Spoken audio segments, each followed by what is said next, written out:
My son looked me straight in the eye and said, "Go to hell. My wife's family will live here from now on."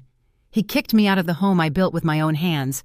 I left that night smiling, because what he didn't know was that the next day, everything would change. So, before we continue, please make sure to like and subscribe. It really helps the channel grow.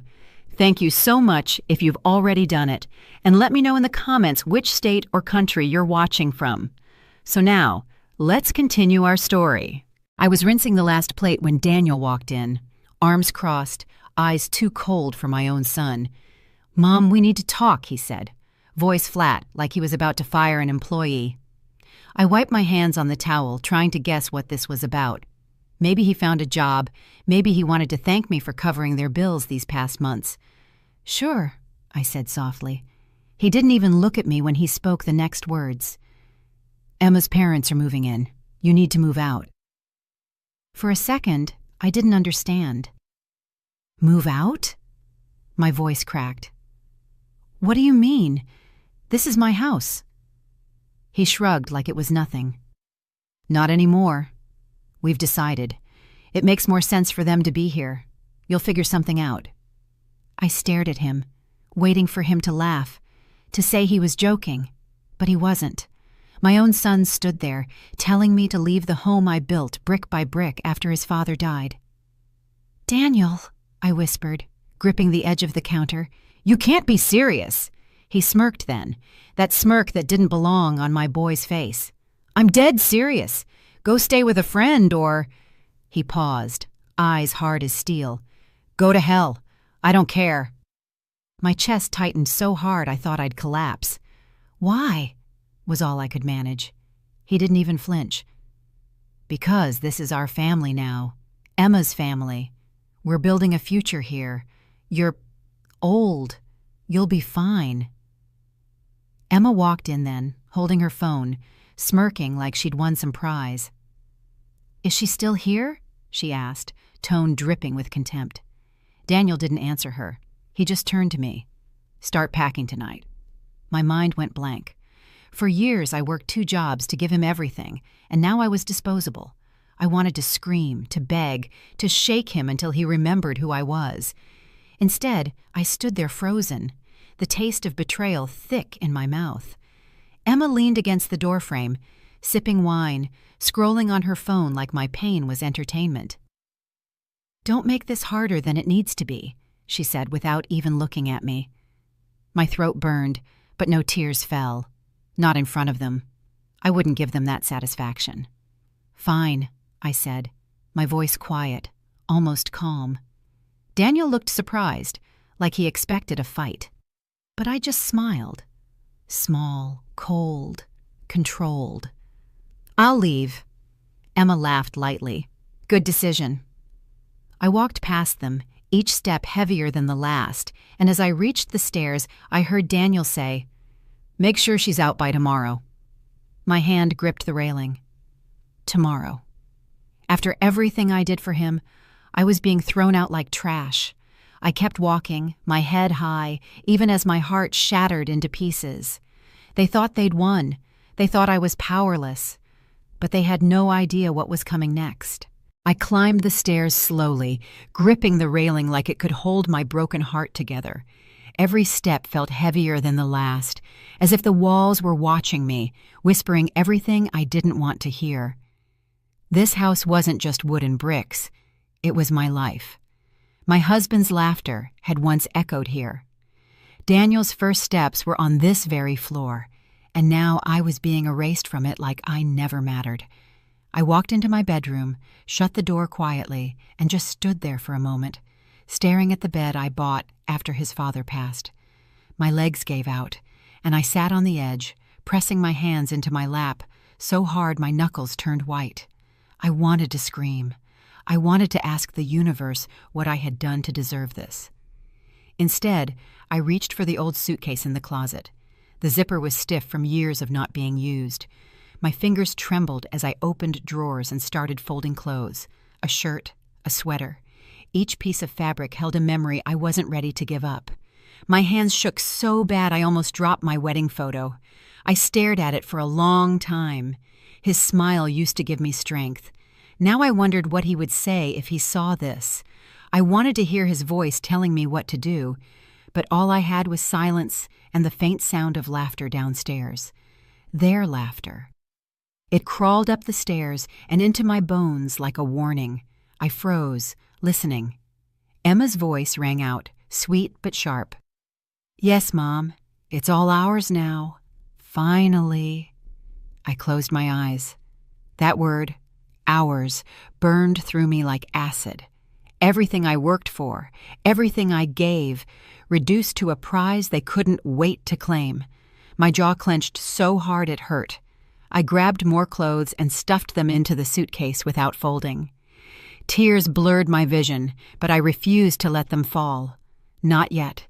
Not in front of them. Not ever. My phone buzzed on the nightstand. A message from my friend Linda. "How are you holding up?" I stared at the screen, fingers hovering, but I couldn't reply. How do you explain that your own child just threw you out like trash? That the boy you raised with your bare hands now looks at you like a burden? I zipped the suitcase and stood there, looking around one last time. The curtains I sewed myself, the little crack in the mirror from when Daniel threw his toy too hard. My life was in these walls, but I couldn't take the walls with me. My legs felt like lead as I dragged the suitcase down the stairs. I could hear them talking in the living room. Emma again, louder this time. "Make sure she doesn't take anything that belongs to us." My breath caught. Belongs to us? My grip on the suitcase tightened until my nails dug into the handle.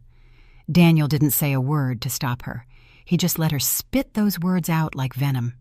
When I reached the bottom, Emma was standing there with her arms crossed, smirking. "Leaving so soon?" she asked, sipping wine like it was a celebration. I stared at her, then at my son. He wouldn't even look at me. My throat ached with 1,000 things I wanted to say, but I swallowed them all and smiled instead. A small, cold smile that made Emma blink. "Yes," I said quietly. "I'm leaving." She tilted her head, mocking. "Good. We'll send your things if we find any more." My heart splintered, but I didn't show it. I walked past her slowly, each step burning into my memory. I opened the door, and the night air hit my face like a slap. For a second, I almost turned back, almost begged. But then I remembered his words. "Go to hell. I don't care." I walked to my car and put the suitcase in the back. My hands gripped the steering wheel, knuckles white, breath shaking. I started the engine, but I didn't drive off right away. I sat there staring at the house I built, the house I bled for. And as I watched the lights flicker in the windows, something inside me hardened. They thought they'd won. They thought I had nothing left. But they were wrong, very wrong. I sat in the car with my hands gripping the steering wheel, staring at the empty road in front of me. My chest heaved like I had run a marathon, but I hadn't moved an inch. The house lights were still behind me, glowing like a cruel reminder of what I had just lost. I wiped my face roughly, not sure if it was sweat or tears, and whispered to myself, "You really did it, Daniel. You really kicked me out."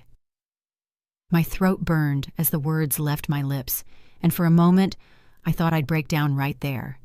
But then my phone buzzed on the passenger seat. I picked it up, and my eyes landed on a name that made my heart slow. Lisa. I didn't answer right away. Instead, I stared at her name, the corners of my lips curling just a little, because Lisa wasn't just my friend, she was my lawyer. I called her a few months back when things started feeling wrong, when Emma began asking too many questions about my finances, when Daniel suddenly started talking about our home, like he built it with his own 2 hands. I remember lying awake one night thinking, what if they try to take everything? That thought ate at me until I finally called Lisa and said, "Help me protect what's mine." And she did. A quiet laugh slipped out of me now, low and bitter. They thought I was stupid. They thought I didn't see what was coming. But the truth was, that house wasn't even mine anymore. Legally, it belonged to Lisa. I signed the transfer papers months ago, tucked them away in her office, and told no one. Not even Linda. So, as far as the law was concerned, Daniel and Emma were squatting in Lisa's property right now. My phone buzzed again. I swiped to answer. "You okay?" Lisa's calm voice slid through the speaker. I let out a shaky breath. "He did it," I whispered. "He told me to leave. Said Emma's family is moving in." There was a pause, then a low chuckle from her end. "Well, that's going to be a problem for them." I leaned back in my seat, staring at the night sky through the windshield. "I walked out smiling," I said, almost to myself. "They think they broke me." "Good," Lisa said. "Let them think that. Tomorrow morning, I'll make the call." My heart thudded harder. "You mean—" "I mean they'll have 72 hours to vacate. No extensions." A strange calm washed over me as I listened. For the first time tonight, I didn't feel powerless. I didn't feel small. I felt steady. "Thank you, Lisa," I said quietly. "Don't thank me yet," she replied. "This is only the beginning." When the call ended, I sat there for another few minutes, the silence heavy but no longer suffocating. My fingers tightened on the steering wheel. They thought they won. They thought they pushed me out for good. But tomorrow, the game changes. They're about to learn something very important. You don't destroy a woman who's already been through hell, because hell taught her how to fight. I woke up the next morning with a kind of stillness in my chest that didn't belong there. It wasn't peace. No, peace is warm and soft. This was cold, heavy, like a stone sitting deep inside me. I lay in the small guest room at Linda's house, staring at the ceiling, listening to the faint hum of traffic outside. My body was exhausted, but my mind hadn't stopped racing all night. I kept hearing Daniel's voice, those words cutting through me over and over. "Go to hell, I don't care." The way he said it, like I was nothing. Like 29 years of my life, the sleepless nights, the sacrifices, the double shifts to buy him clothes when he was little, meant absolutely nothing. I sat up slowly, my throat dry. The clock on the nightstand read 8:17 a.m. For a long time, I just sat there, trying to calm my breath. Part of me wanted to cry again, but I didn't. Not anymore. I couldn't. Tears didn't solve anything. Yesterday, I walked out of my home with a smile on my face, even though my soul was screaming. That smile wasn't for them. It was for me. A promise to myself that this wasn't over. I got dressed quietly, pulling on a gray sweater and black slacks from the suitcase I packed in silence last night. Every fold of those clothes carried a memory. But now wasn't the time for memories. Now was the time to follow through. I grabbed my phone and my car keys and drove until I found a quiet cafe near Lisa's office. The sun was bright, too bright for the way I felt inside. The cafe was nearly empty, just a couple of students with laptops and an older man reading a newspaper. I slid into a corner booth and ordered a black coffee I had no intention of drinking. When the cup arrived, I wrapped my hands around it anyway, staring into the dark liquid like it could give me answers. My phone buzzed, and my heart jumped until I saw the name on the screen. Lisa. I swiped it open and read her text. "It's done." My lips curved into a slow, bitter smile. My fingers trembled slightly as I typed back, "Thank you." I put the phone down and leaned back in the booth, letting out a breath I didn't know I'd been holding. I could see it all so clearly in my mind, because while I wasn't there, I knew exactly what was happening at that very moment in the house I built with my own 2 hands. The knock on the door would have sounded sharp, deliberate, not the kind of knock you ignore. Emma probably opened it, phone in hand, that fake sweet smile plastered on her face. I could almost hear her voice, sharp and arrogant. "Yes? Can I help you?" Then the lawyer Lisa sent would have answered in that calm, no-nonsense tone of his. "Are you Mrs. Harris?" "Yes," she would have said, her smile tightening. "Why?" "I'm here to deliver an official notice," he would have replied, holding out the papers. This property is legally owned by Lisa Carter. You and your family are occupying it without consent. You have 72 hours to vacate." I pictured Emma's laugh. Loud, brittle, the kind people use when they're cornered. "There's been some mistake," she would have snapped. "This is our home." The lawyer wouldn't flinch. "No mistake, ma'am. You are trespassing. Failure to comply will result in law enforcement involvement." I smiled to myself in the cafe, my fingers tightening around the cup. For months, I let them make me feel powerless. For months, I kept quiet while they whispered, planned, and plotted behind my back. And now the law was standing at my door, reminding them just how powerless they really were. My phone buzzed again, this time Lisa calling. I answered immediately. "Is he there?" I asked, my voice barely above a whisper. Lisa chuckled softly. "He's there, and Emma's voice is shaking now. I almost feel bad for her." She paused. "Almost." "What about Daniel?" My throat tightened around his name. "He just walked in," she said. "Grabbed the papers right out of my guy's hand like they'd burn him. He's yelling now. Something about mistakes and calling his lawyer." I laughed bitterly. "His lawyer? He doesn't even have a job." Lisa laughed too, low and cold. "He's trying to call you, by the way. He's been pacing, phone in his hand. Want to guess what he'll say?" My eyes dropped to the screen as it lit up with Daniel's name, flashing like a wound that wouldn't close. For a second, my heart betrayed me. A part of me wanted to pick up, to hear him say, "I'm sorry, Mom. I was wrong. Come home." But deep down, I knew that wasn't what I'd hear. No, his voice would be sharp, angry, dripping with entitlement. He'd blame me. He'd call me selfish. He'd twist it all until I was the villain. I stared at the phone until it stopped ringing, then whispered into the silence, "Not today." When I hung up with Lisa, I stayed in that cafe for a long time, watching people come and go while my coffee grew cold. My hands were steady now. My heart was too. They thought they threw me out and left me with nothing. They thought they could strip me of my dignity and take the very roof over my head. But now they were the ones packing boxes. Now they were the ones losing sleep. And deep inside me, something shifted. I wasn't broken anymore. I wasn't begging. I wasn't their victim. For the first time since this nightmare began, I felt like I was back in control. And this was only the beginning. My phone wouldn't stop buzzing. Daniel's name lit up the screen over and over like an alarm I couldn't shut off. For a long moment, I just stared at it, my hands trembling slightly on the cafe table. I already knew how this conversation would go. It wouldn't be an apology. It wouldn't be him saying he realized what he'd done.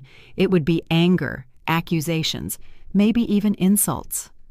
But part of me still wanted to hear his voice, my son's voice, the boy I raised, the boy I loved more than life itself. I picked up on the 6th ring. "Hello?" My voice came out flat, steady, even though my chest was pounding. "Mom," he snapped. No warmth, no hesitation, just rage. "What the hell did you do?" I closed my eyes briefly, letting his anger wash over me like a wave I refused to drown in. "What do you mean?" I asked quietly. "Don't play dumb!" he shouted so loud I had to pull the phone away from my ear. "A lawyer just showed up saying this house isn't ours, that it's owned by some Lisa person. Is this a joke?" I let out a slow breath, gripping the edge of the table until my knuckles ached. "It's not a joke," I said calmly. There was a pause on his end, just his heavy breathing. Then, "You did this. You went behind my back and took my house away from me." His house. The words hit me like a slap. "Your house?" I repeated, my voice shaking but steady enough to cut. "Daniel, this house was mine long before Emma even knew your name." He scoffed. "Ours, then. Ours! Emma and I planned a future here, and now you've ruined it. Do you even care what you've done to us?" I bit down hard on my lip until I tasted blood, because if I didn't, I'd scream. "What I've done to you?" My voice cracked on the first word, then hardened like steel. "You told me to go to hell yesterday, Daniel. You stood in my kitchen and told me to leave the home I built because Emma's family needed it more, and now you're angry because you can't steal what doesn't belong to you?" He cursed under his breath. "Steal? Are you insane? You owe me. I'm your son." That word, "owe," snapped something inside me. Years of memories flashed in an instant. His tiny hand gripping mine on the first day of school, the nights I stayed awake sewing his Halloween costumes because we couldn't afford new ones, the years I gave every piece of myself to make sure he never went without. "I owe you nothing," I said, each word sharp and deliberate. "You're a grown man, Daniel. You made your choice when you let that woman speak to me like I was dirt under her shoe. You made your choice when you told me to get out of my own home." He started to speak, but I didn't let him. "You know what hurts the most?" I whispered, my throat tight, tears burning my eyes even though I refused to let them fall. "It's not losing the house. It's losing the son I thought I had." There was silence on the other end for a beat, and for a fleeting second I thought I heard his breath hitch. But then he came back, his voice harder than before. "Fine. You want a war? You've got one." The line went dead before I could respond. I sat there frozen, staring at the black screen, my hand still clutching the phone like it could keep me from falling apart. My chest ached, my throat burned, and for the first time in years, I felt something I couldn't put into words. Not hate, not love, just a deep, hollow ache where my son used to be. I placed the phone on the table slowly, my fingers trembling. I thought I'd cry again, but I didn't. Instead, I laughed, a bitter, broken laugh that tasted like iron, because he still didn't get it. He still thought this was a game he could win. He still believed I'd crumble like I always did. But he was wrong, dead wrong. I whispered to myself, "You have no idea what's coming, Daniel." And as I sat there in that cafe, surrounded by strangers and the hum of life going on around me, I felt something dark and steady take root inside me. Not revenge, not hate, just resolve. They thought they could break me. They thought they could erase me. But now the war they wanted? It was about to begin. I thought Daniel's call was the worst of it. I was wrong. That night, my phone kept vibrating on the nightstand while I tried to close my eyes and breathe. But when Linda walked into the guest room holding her phone, her face pale, I knew something else had happened. "You need to see this," she said quietly, handing me her screen. My heart stopped. There it was, a Facebook post with Emma's smiling face and a caption that made me want to throw up. "My cruel mother-in-law kicked us out with a baby on the way. We have nowhere to go. How can someone be so heartless?" Beneath it were hundreds of comments, strangers calling me evil. A woman wrote, "How can a mother do this to her own son? Shame on her." My hands shook as I scrolled through message after message of hate. People calling me names, threatening me. My stomach turned. I could barely breathe. She made me the villain," I whispered, my voice breaking. "She wants the whole world to hate me." Linda touched my arm gently. "Don't read them. It's not worth it." But I couldn't stop. Every comment cut deeper. If she were my mother, I'd disown her too.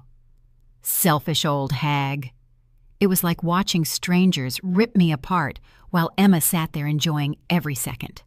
I tossed the phone on the bed and pressed my hands to my face, shaking. For a moment, I doubted everything. Did I go too far? Should I have just stayed quiet and walked away? Was I really this horrible person they were painting me as? I sat there drowning in guilt until something caught my eye, a line buried in Emma's post. She wrote, "We were planning to fix the house and maybe even sell it to start our new life." My breath froze. Sell it? They planned to sell my home. That wasn't just betrayal. It was theft. My sadness turned to rage so fast I could taste it. All those tears I shed for Daniel, for the boy I thought I raised, they dried up in an instant. This wasn't just about me anymore. They wanted to destroy me completely, take everything I had left, and play victim while doing it. I grabbed my phone and called Lisa. She answered on the first ring. "You saw the post," she said calmly, like she already knew. "Lisa," I whispered, my voice shaking with anger now, not fear. "She wrote they were going to sell my house. They were going to take everything." "I know," Lisa said, "and that's exactly what we needed. That's fraud, intent to sell property they never owned. This just made our case 10 times stronger." I closed my eyes, gripping the phone so tight it hurt. "I want to finish this, Lisa. No more warnings, no more chances. I want them out of my life for good." She didn't hesitate. "Then we move forward. I'll prepare the paperwork tonight." When the call ended, I stared at the wall, my heartbeat pounding like a drum. Emma thought she humiliated me. She thought she won. But she didn't realize something. I've been humiliated before. Life kicked me down more times than I can count, but I always got up. And now, I wasn't just getting up. I was coming for everything they thought they could take from me. I whispered to myself, "You wanted a war, Emma? You're about to get one." And as the room fell silent, I opened Facebook and looked at her smiling picture one last time, memorizing that smug expression, because soon that smile would be gone. The next morning, I woke up with one thought in my head. I was done letting them drag me through the mud. Emma's post was still spreading like wildfire online, and strangers who didn't know a thing about me were calling me names I'd never heard before. I sat on the edge of the bed at Linda's, gripping my phone so hard my fingers hurt. I scrolled one last time through the comments, and the more I read, the more something hardened inside me. They wanted the world to hate me? Fine, but the law was on my side, and now I was going to use it. My phone rang. "Lisa." I didn't even say hello before blurting, "Tell me you have good news." Her voice was calm, steady, like a lifeline in a storm. "I do. The paperwork is ready. We're filing today." I exhaled, my heart pounding. "What does that mean exactly?" "It means," she said slowly, "Daniel and Emma aren't just facing eviction anymore. That post, the part where Emma admitted they planned to sell the house, that's evidence of intent to commit real estate fraud. We're adding charges." My breath caught. "Fraud? That sounds serious." "It is," she said. "If they push this, they'll end up in court. If they're smart, they'll back down and walk away quietly. But something tells me Emma isn't that smart." I let out a bitter laugh. "You're right about that." My fingers dug into my knees as I whispered, "I can't believe this is happening. I raised him to be better than this, Lisa. I gave him everything. And now he's letting her destroy both of us." There was silence for a beat. Then Lisa said gently, "You're not the one who should feel ashamed. He made his choice. Now you need to make yours. Do you want to go all the way?" I didn't hesitate. "Yes, I want this finished." "Then meet me at the office in an hour," she said. "We'll file, and I'll have an officer deliver the final notice today." When I hung up, my hands were still shaking, but not from fear this time.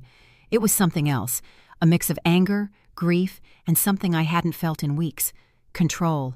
For so long, I let them decide everything, where I lived, what I lost, how the world saw me. But now I was the one calling the shots. I got dressed, pulled my hair back, and stared at myself in the mirror. My face looked tired, older than yesterday, but my eyes were sharp again. "No more tears," I whispered. "Not for them."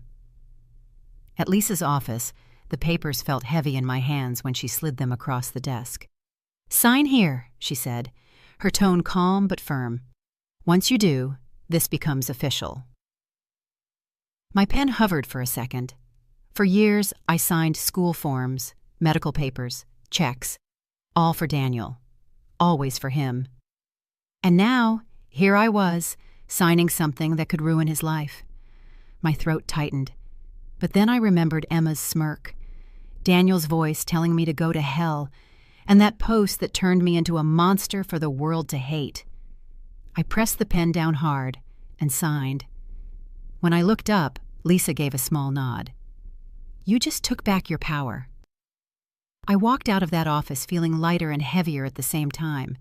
Lighter because I finally stood up for myself. Heavier because this wasn't just about property anymore. It was about blood, betrayal, and a bond I didn't know if I could ever mend. As I reached my car, my phone buzzed with a text from an unknown number.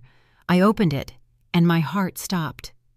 "Please, Mom, don't do this. We have nowhere else to go." For a moment, my fingers hovered over the keyboard. My eyes blurred with tears that burned hot and bitter. But then I remembered every word he said to me, every look of contempt, every choice he made.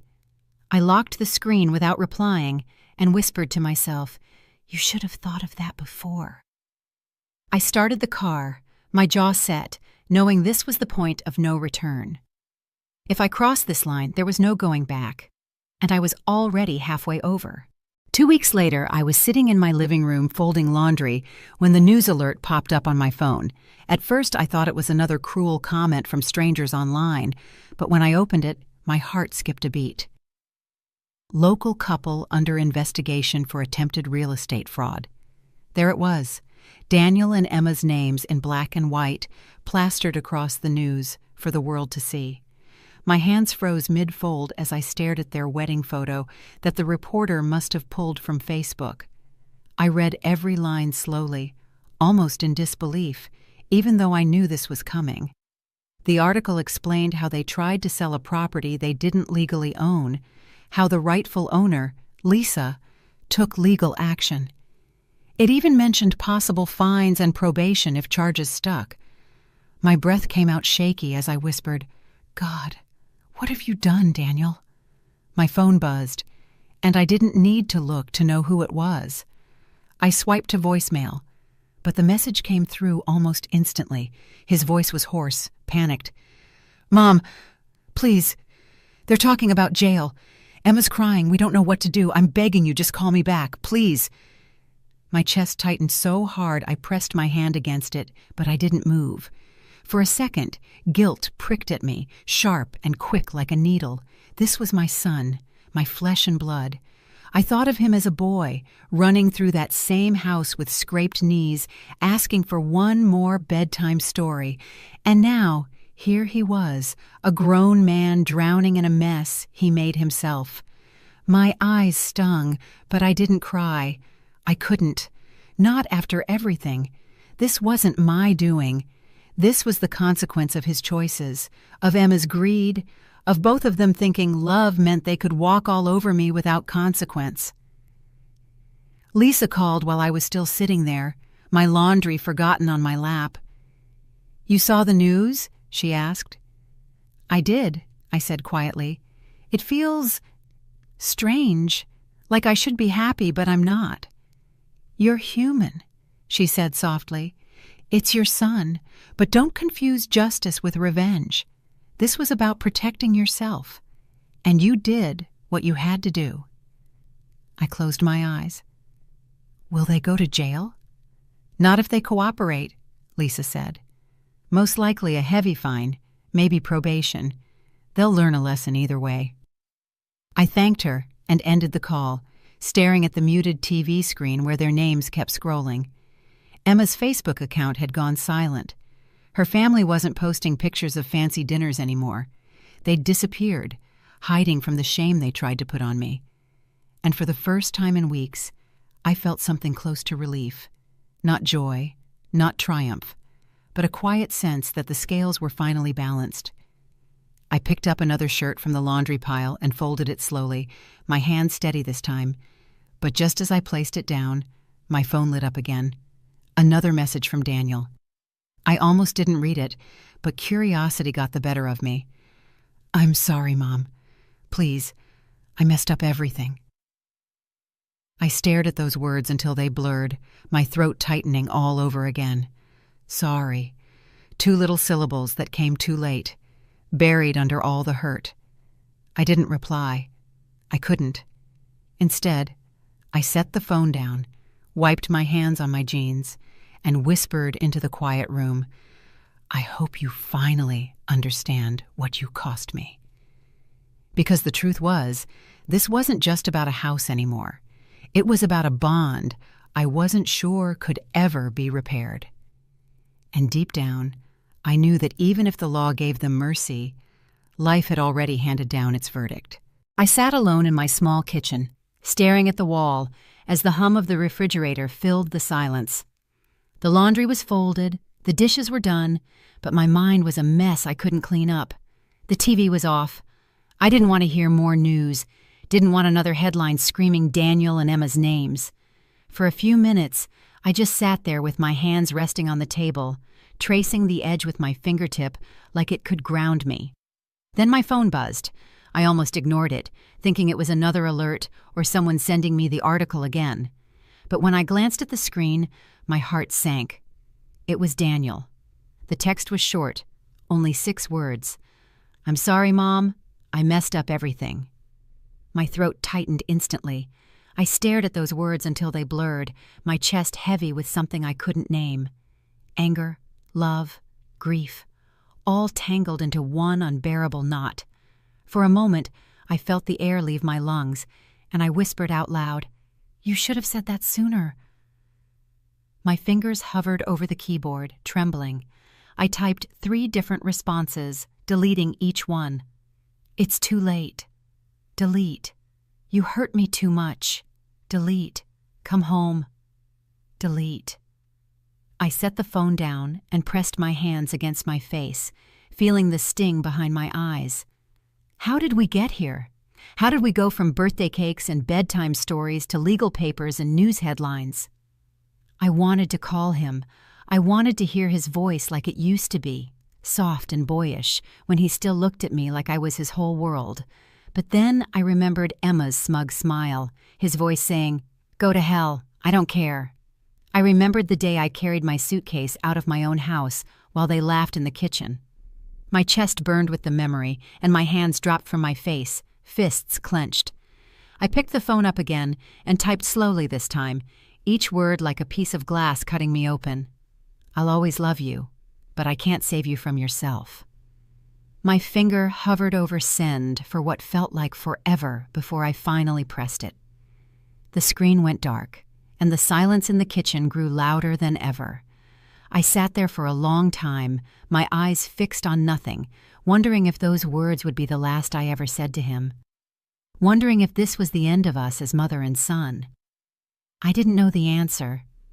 All I knew was that love, real love, wasn't supposed to hurt this much. 6 months later, I woke up to sunlight pouring into my small apartment by the ocean. The sound of waves drifted through the window, soft and steady, like a heartbeat that never betrayed me.